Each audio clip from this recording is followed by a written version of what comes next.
Olá, estamos de volta com mais um vídeo para o nosso canal. Que ideias! E hoje nós vamos discutir um tema bastante polêmico, que dá bastante discussões e que já rendeu aí altos debates em sala de aula e também nas redes sociais, tanto Daniel quanto eu, e tenho certeza que várias pessoas do tema já participaram de debates sobre isso, que são as cotas raciais. Cotas raciais, não é, gente? E esse é um tema polêmico porque, como nós sabemos, as cotas raciais, elas próprias produzem preconceito, não é, Alexandre?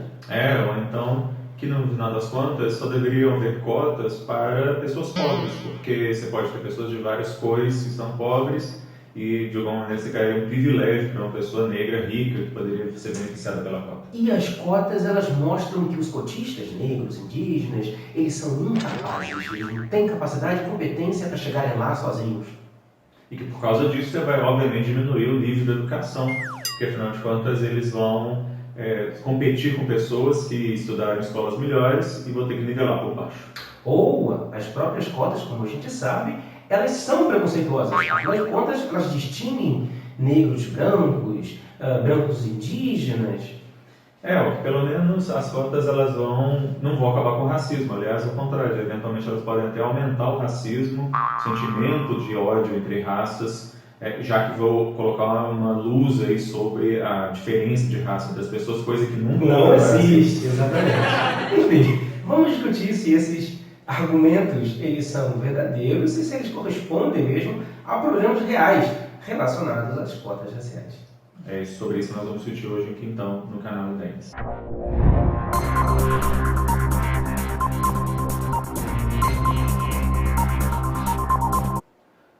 Bom, a questão de cotas no Brasil ela é algo recente, é uma discussão que tem menos de 20 anos aí, a prática das cotas tem talvez menos de 20 anos no Brasil, ela já começa nesse século, e isso apesar de que nós somos um dos países com maior população negra fora da África do mundo.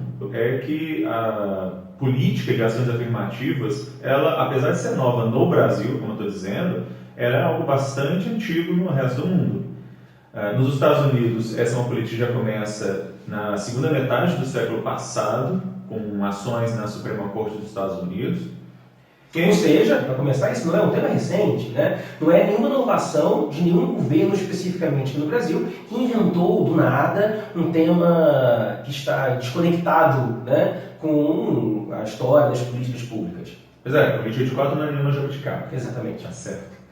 E a ONU, já em 1965, ela tem uma Convenção Internacional sobre Eliminação de Todas as Formas de Discriminação Racial, que foi feita numa época em que se discutia muito o apartheid na África do Sul. E as políticas de segregação racial nos Estados No Unidos. mesmo nos Estados Unidos. E essa convenção, ela não só vai afirmar, em primeiro lugar, a nulidade de qualquer teoria científica que diga da superioridade das raças. É interessante que ela começa com isso. Ela começa falando contra o social-darwinismo, que é um tema que você gosta muito de falar, e a gente pode falar dele também um pouco aqui. E, em segundo lugar, ela fala sobre os países que ainda mantêm regime de apartheid. Aí, naquele momento se pensava muito na África do Sul, mas os Estados Unidos não eram muito diferentes. Basta pensar que só em 67 é que a Suprema Corte falou que era proibida, era inconstitucional a lei que proibiu o casamento interracial nos Estados Unidos. Essa convenção, ela traz duas estratégias para acabar com o racismo, né? Ela vai falar sobre a criminalização e a perseguição penal, de alguma maneira a punição de atos de discriminação por questão racial. E quando eu estou falando racial, não estou falando só de cor, estou falando também nos termos da convenção de etnia, procedência nacional e vários outros aspectos. O racismo ali não tem a ver somente com questão de cor. E o segundo tópico é o estímulo à criação de políticas de ação afirmativa. O que são as políticas de ação afirmativa, Alexandre?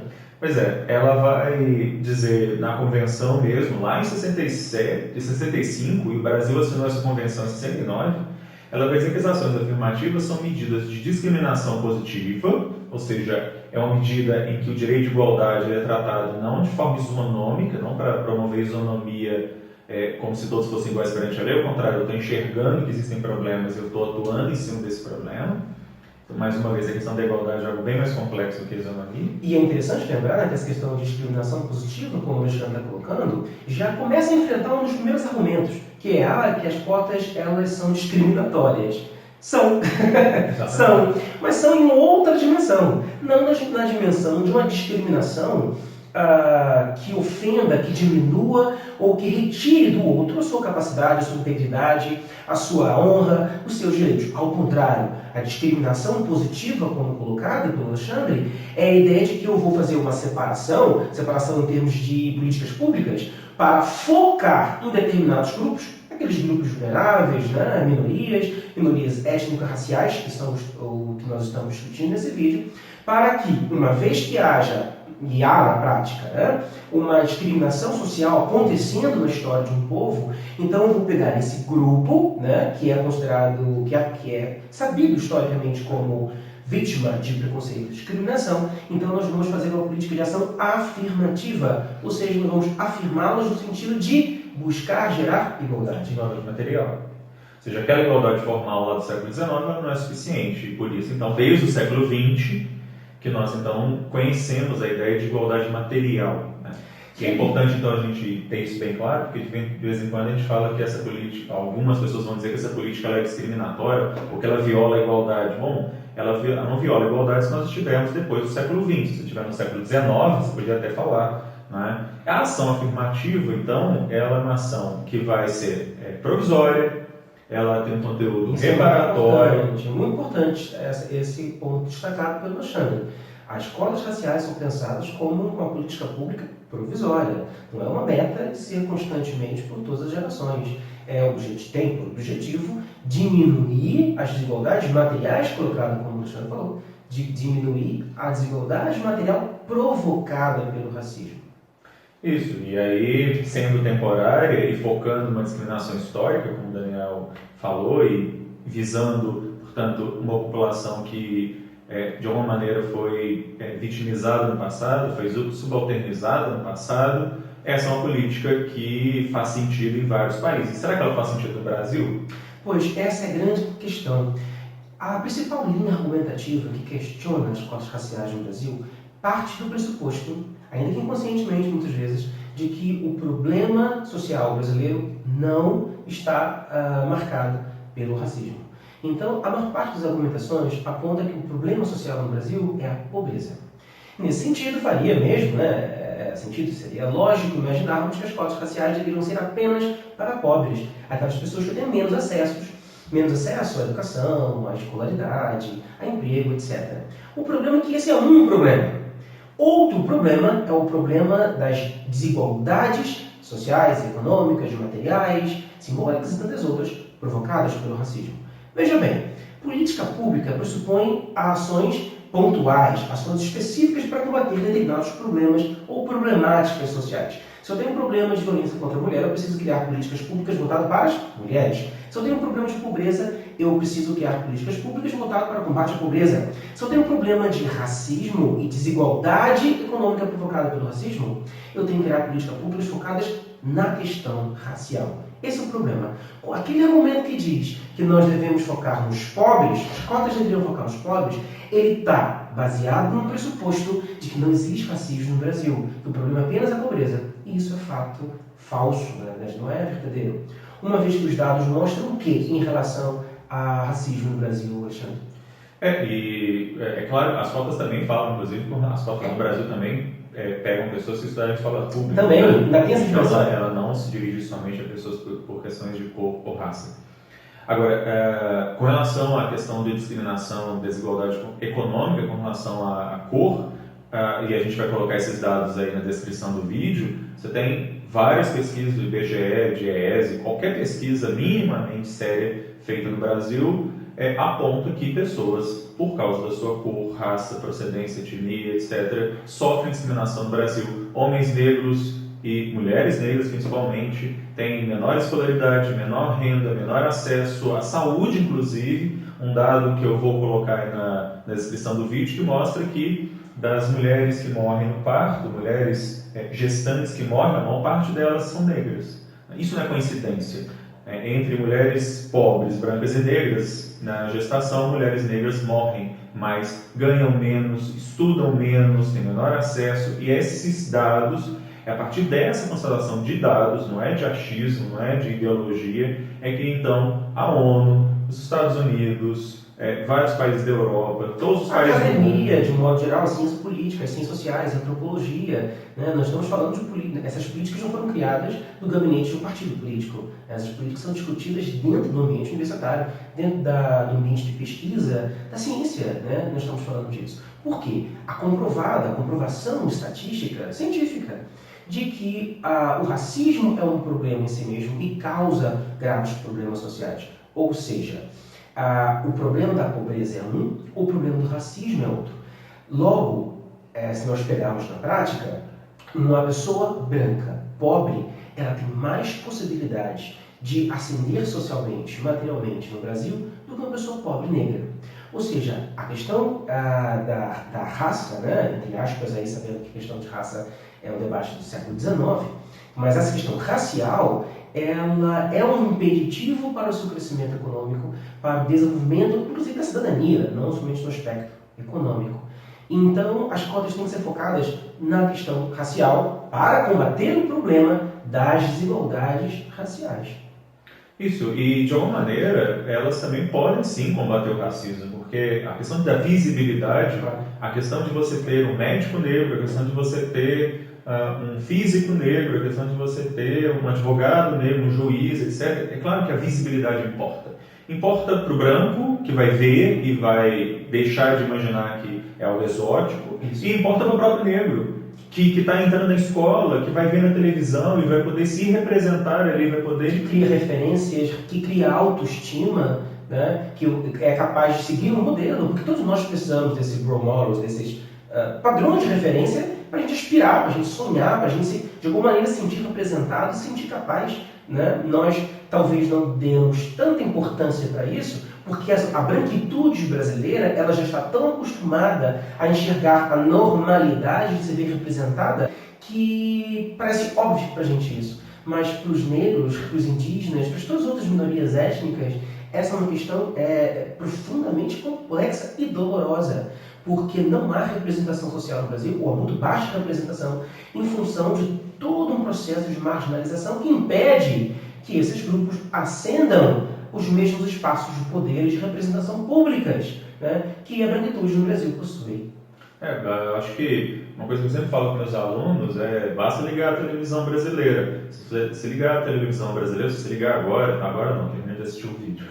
Se você ligar a televisão agora, você vai achar que você está na Suécia. Você vai achar que aquele canal ali foi para estar passando na Suécia, na Alemanha, na Noruega, não, no Brasil.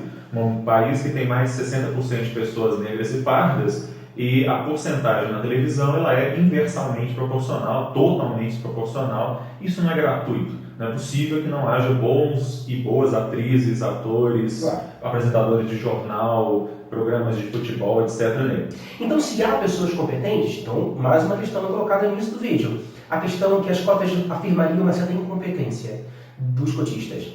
Ora, esse argumento ele é cínico, né? Por que ele é cínico? As cotas existem exatamente porque mesmo minorias étnicas, sendo competentes, o filtro social causado pelo preconceito, pelo racismo, faz com que esses grupos não ascendam aos locais de poder.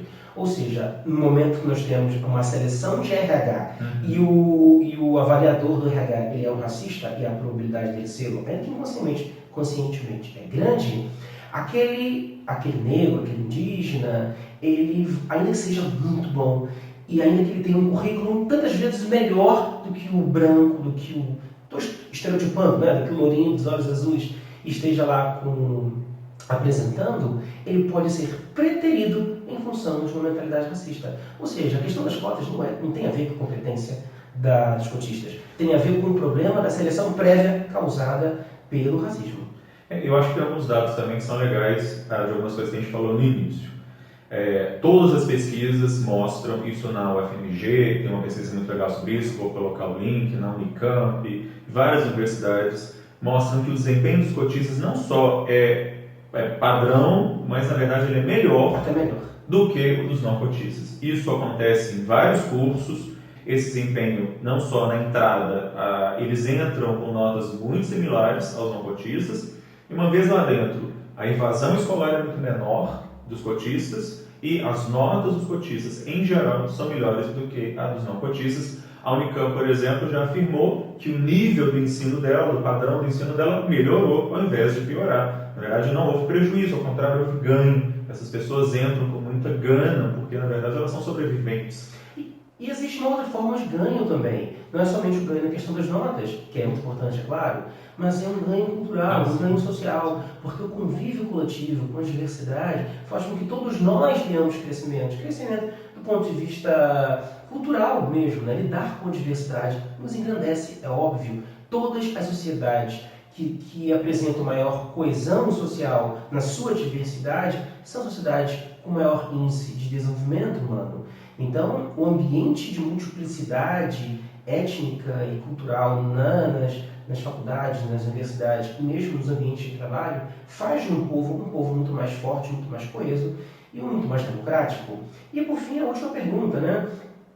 As cotas raciais, elas vão dividir o povo brasileiro, né? Vão criar um fosso racial, um ódio racial que vai, afinal de contas, privilegiar alguns grupos e não outros. O que você acha disso, Alexandre, dessa argumentação? Bom, os dados nas universidades mostram o contrário, porque, na verdade, nunca houve qualquer segregação, não há segregação, não há discriminação entre cotistas para não cotistas ou vice-versa.